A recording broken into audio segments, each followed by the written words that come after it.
Hello mga ka-miles, magandang araw.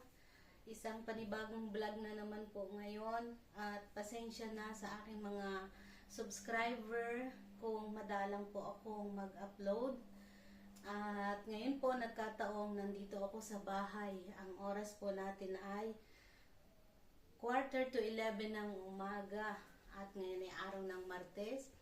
Nais ko lang pong ipakita at sabihin sa inyo kung bakit ako nandito sa bahay. Bukod sa bakasyon ko sa trabaho, hindi po ako makaalis ng bahay dahil sa, yun na nga, nung isang araw po, nung Friday, ako ay nagluluto.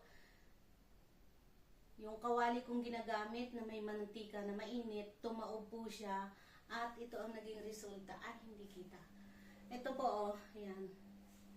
Yan po yung naging resulta ng aking pagluluto. Kaya hindi po ako makaalis ng bahay ngayon. Hindi ako pwedeng magsapatos. Hindi rin pwedeng magtsinelas. Kaya dito po sa loob ng bahay, nakatapak. Dahil po sa nagkaroon ng lintog yung aking mga paa.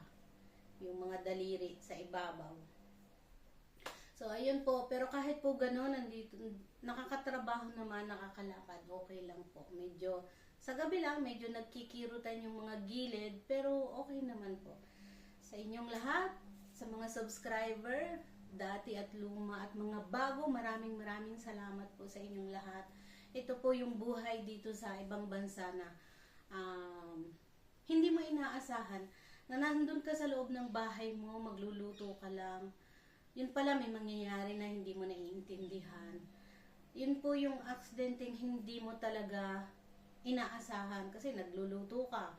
Tapos, pinatong mo lang yung kawali. Yung palang pagpatong ng kawali hindi maganda, so yun tumaob. At ganito yung tayo, tumaob siya, doon pumatak sa gilid ng paa ko. Kaya tumilapon po yung mantika sa aking mga daliri ng paa at sa aking tawag doon, binti.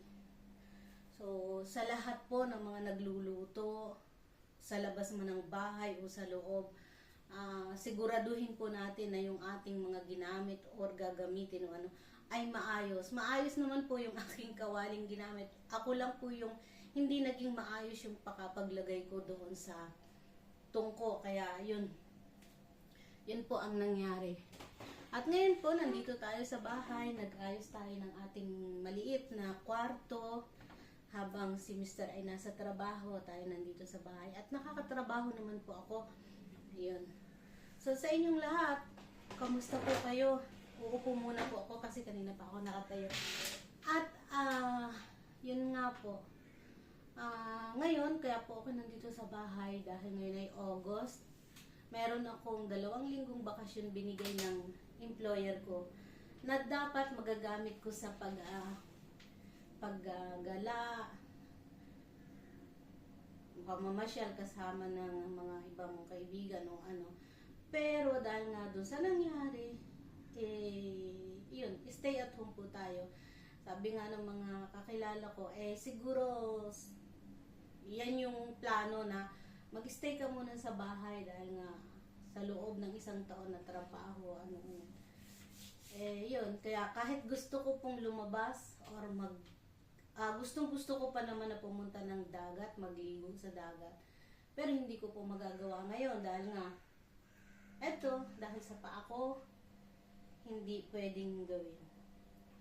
At yun po, ang ginagamot, kung tatanungin nyo naman po kung anong ginagamot ko, yung araw din pong yun na mangyari yun, nagpunta na ako ng pharmacy kasi araw ng Biyernes ng gabi, wala yung private doctor kasi bakasyon sila. Kaya sa pharmacy na lang po ako nagtanong kasi may doktor din naman doon. At doon ako nagtanong kung anong magandang cream ang ilalagay. So binigyan nila ako. Tapos yung employer ko, pinaabot ko agad sa employer ko na may ganito akong sitwasyon. Yung mamanugangin niya naman nagbigay ng kanyang ang kanyang opinion para kung anong dapat kong gawin. At ito po palang mga lintog. Hindi daw po siya dapat tutusukin, hahayaan lang siya na matuyo ng kanya sa loob. Yun nga lang, dahil siya ay malalaki, kasing laki po siya ng piso. Pero manipis naman po. Medyo mabagal. Ilang araw na ba? Ano siya naglintog Sabado ng umaga. So, Sabado, Linggo, Lunes. 3, 4, ngayon, Martes na. Apat na araw niya. Pero siya po ay malambot na. At kumukupis na rin yung mga gilid. Hindi naman siya masakit sa ngayon. Yan. Yung nasa paa ko po, kupis na siya, pero hindi ko siya pwedeng lagyan ng sapatos or tsinelas. Kaya sana bago ako mag-start ng trabaho ay ano na siya, okay na. At ipinaalam ko naman kaagad sa aking employer kasi nga baka siya mag-expect na okay ako at yung ano. So yun lang naman po, saan mang sulok ng mundo tayo naroon, mga OFW man o hindi, saan man, ano man yung ating ginagawa, kailangan po lagi tayong mag-iingat. Kasi hindi nga natin alam kung ano yung mangyayari. Ang ganda-ganda po nung higa ko, bumangon ako ng 5:30 ng hapon at sabi ko maggagawa ako ng merienda. Pero yun pa lang, pag-iisip ko at paggagawa ko na yun ng merienda, ang siyang magiging dahilan nito. O, sino bang mag-aakala kung alam ko lang, hindi ko na ginawa. Pero ganun pa man, nag-umpisa pa lang ako magluto, nangyari na yun. Tinuloy-tuloy ko pa rin po kahit ang pakiramdam ng paa ko ay talagang ganun yung init at saka yung sakit. Sobrang sakit, sobrang init nang naramdaman ko nung Friday ng gabi. Ay, Diyos ko. Hindi ko po maipaliwanag. Pero ngayon, awa ng Diyos, hindi na siya masakit. At sana kahit na matuyo na yung kanyang tubig sa loob, wag na siyang magkirot. Kasi sa gabi, mas nararamdaman mo sa gabi. Kaya minsan, nakaupo po ako nakaganyan ang para hindi siya mamitig. At awa naman po ng Diyos, hindi siya pumaga.